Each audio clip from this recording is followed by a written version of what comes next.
premiere. It's the first time anywhere in the world that a person with severe disability is playing music live, in real time, jamming with another live musician. Yesterday was the first rehearsal where it all came together. We're really excited about it. We hope you will be too. But before you get to hear the music, we want to introduce the team who have been working on this project Mick's been working on varieties of this project for around about 20 years probably. I've been working for about 10 years. We've all had various backgrounds, but we've been working with James Brosnan here, who you will meet soon, for around about 3 or 4 years? About 4 years. And James is really the inspiration for everything that you're going to see today. We're not just here talking about one screen system today. We're here talking about why we need to build better interfaces for people with disabilities of all kinds so that they can take an equal part in learning and teaching programs, communication programs, and life in general. The point here is how do people who can perhaps not speak or not speak at the same speed as everyone else take an equal part in a live seminar at PhD level?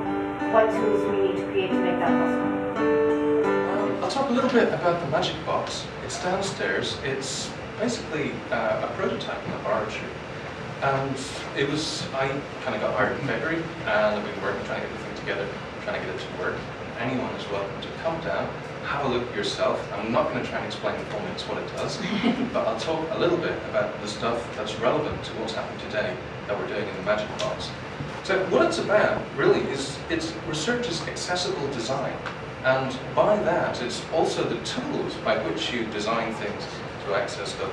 So one of the main statements that keeps the thing running is it finds ways to enable a wider range of people to design and fabricate objects which are of use to them. So I think one of the things that really struck me when I came to work down that place was, if you look at James here, he's got this thing here around his neck.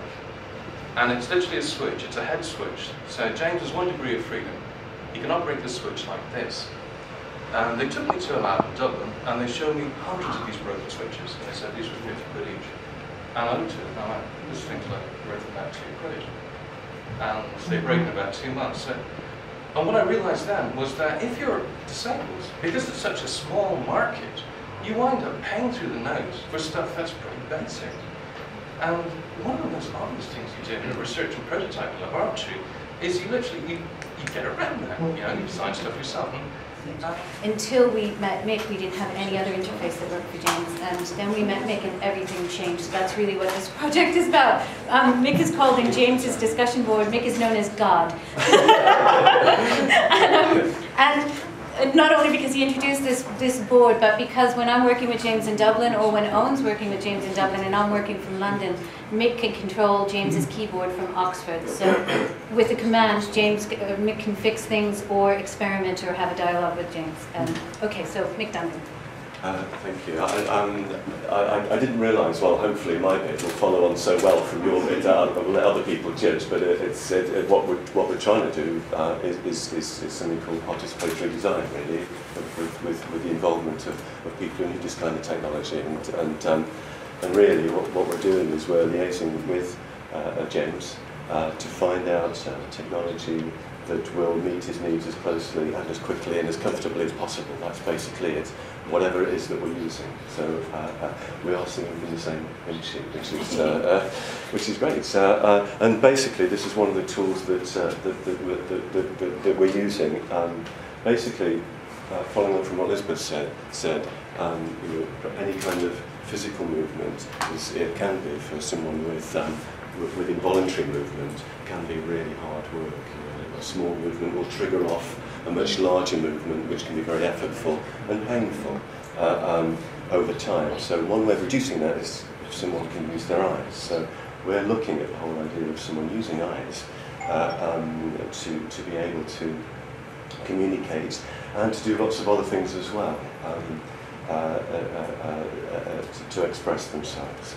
And James is an excellent switch user. He uses his system brilliantly. So we've got quite a job on to match what he can do with this system, and he's the best judge of how well we're doing. The kind of technology we're using is a system that will cope with a certain amount of involuntary movement.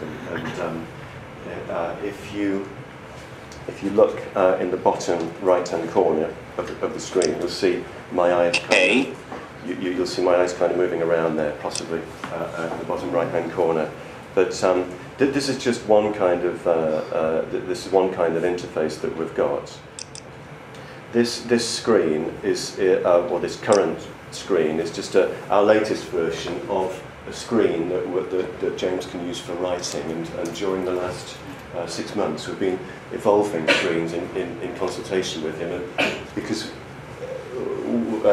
of the and it's lovely seeing him relaxed like this. When he begins to work, whether it's with his switch or with his eyes, there's a certain amount of movement involved, and so the targets that he needs are slightly larger. So we're working on having a target that he can easily access, this size of target,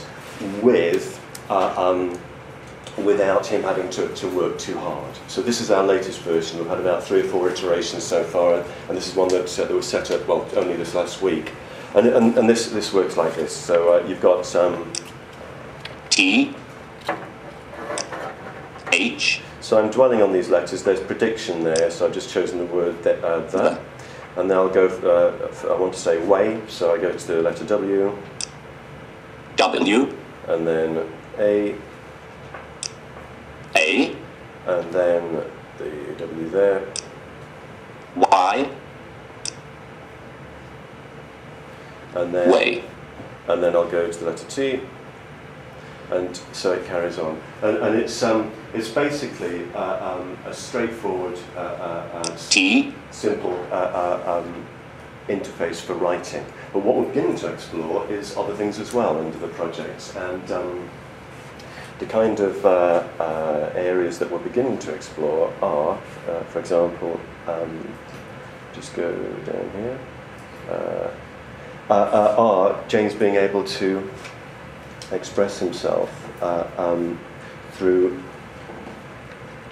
express his emotions by looking at the screen. And so what we've got is, what we're beginning to develop is basically some sound files that James can access using his eyes. And here are some of the ones that he's chosen. If he's got a particular emotion, he might want to express it through music. And our idea is, because sometimes the synthesized voice doesn't quite, if you have something saying, I'm very angry, it doesn't really get the point across. But either through music, like this, or that might be one way of expressing how he's feeling, or if he wants to express himself like this, or if he's feeling a little bit